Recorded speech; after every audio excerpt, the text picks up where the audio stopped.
আজ আমি আপনাদের সাথে শেয়ার করব কিভাবে একদম পারফেক্ট ফিরনি বানাবেন।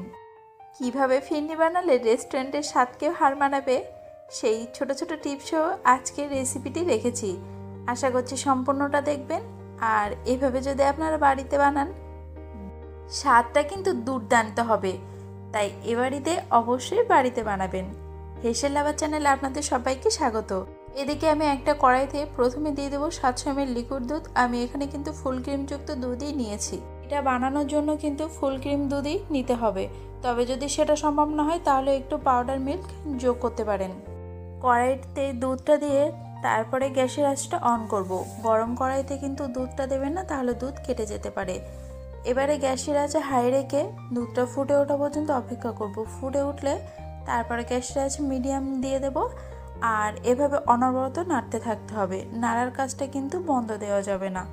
যতক্ষণে ফুটুক ততক্ষণে গ্যাসের আঁচটা একটু লো দিয়ে এদিকে মাটির পাত্রগুলোকে ধুয়ে নেব। এখানে আমি 4টে খুলি নিয়েছি। আপনারা মাটির পাত্রের জায়গায় যে কোনো বাটিও ব্যবহার করতে পারেন। তবে যদি মাটির পাত্র নেওয়া সম্ভব হয় সেক্ষেত্রে পাত্রগুলোকে আগে ভালোভাবে ধুয়ে নেবেন। তারপর সেই পানিটা ফেলে দিয়ে আবারও পরিষ্কার পানিতে ভিজিয়ে রাখবো 5 মিনিট মতো। দেখুন, এখানে মাটির পাত্র ব্যবহার করলে সুবিধাটা কী হয়, যখন ফিরনিটা সেট করব তখন যে একটা রস ভাব থাকে না ফিরনির মধ্যে, সেটা এই পাত্রে রাখার কারণে সোক করে যাবে আর ফিরনিটা আরও বেশি আঠালো হবে। তাই একটু চেষ্টা করবেন মাটির পাত্রটা রাখার। আমি ওখানে ভিজিয়ে রেখেছি পাত্রগুলোকে মোটামুটি 5 মিনিট। আর যতক্ষণ ওই কাজটা করছিলাম মাঝে মাঝে কিন্তু আর এক হাতে আমি দুধটাকে নাড়ছিলাম, কারণ এই রান্নাটার ক্ষেত্রে কিন্তু দুধটায় সর পড়তে দেওয়া যাবে না। আবারও একটু গ্যাসের আঁচ লো দিয়ে এদিকে মাটির পাত্রগুলোকে একটা কাপড়ের উপর তুলে নিলাম পানিটা ঝরার জন্য।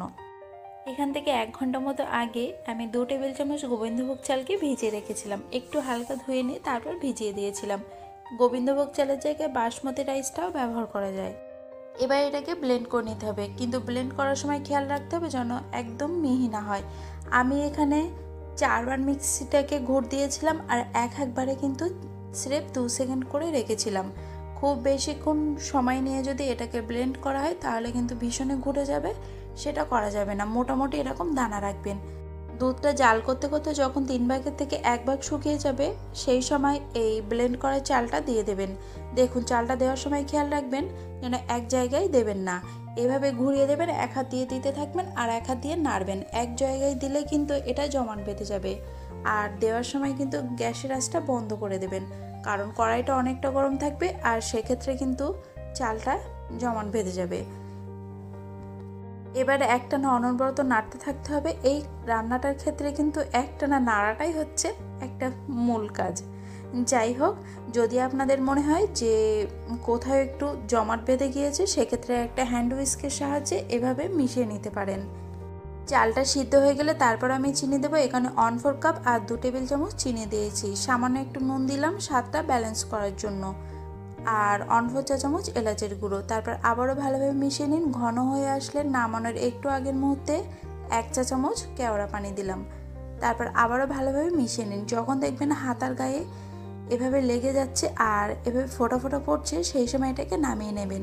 মানে নাও ঘন নাও পাতলা, খুব বেশি ঘন যেন করবেন না, আবার পাতলাও যেন না থাকে।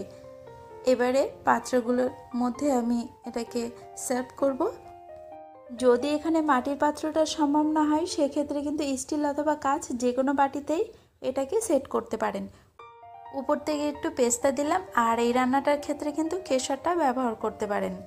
এবার এটাকে নর্মাল টেম্পারেচারে রেখে অপেক্ষা করব ঠান্ডা হওয়া পর্যন্ত। ঠান্ডা হয়ে এলে ঢাকা দিয়ে ফ্রিজে রেখে দেবো।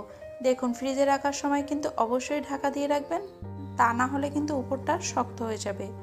7-8 ঘন্টা মতো ফ্রিজে রাখবো আর একদম চিল হয়ে এলে পরিবেশন করব। আমি তো ঈদের আগে ঈদের খাবার বানিয়ে ফেললাম। আর আপনারা কিন্তু অবশ্যই এবার ঈদে এই ফিরনি বানাবেন আর আমাকে কমেন্টে জানাবেন। ভালো লেগে থাকলে অবশ্যই চ্যানেলটি সাবস্ক্রাইব করবেন, ফেসবুক পেজটিকে ফলো করবেন। দেখা হবে পরবর্তী নতুন কোনো ভিডিও নিয়ে।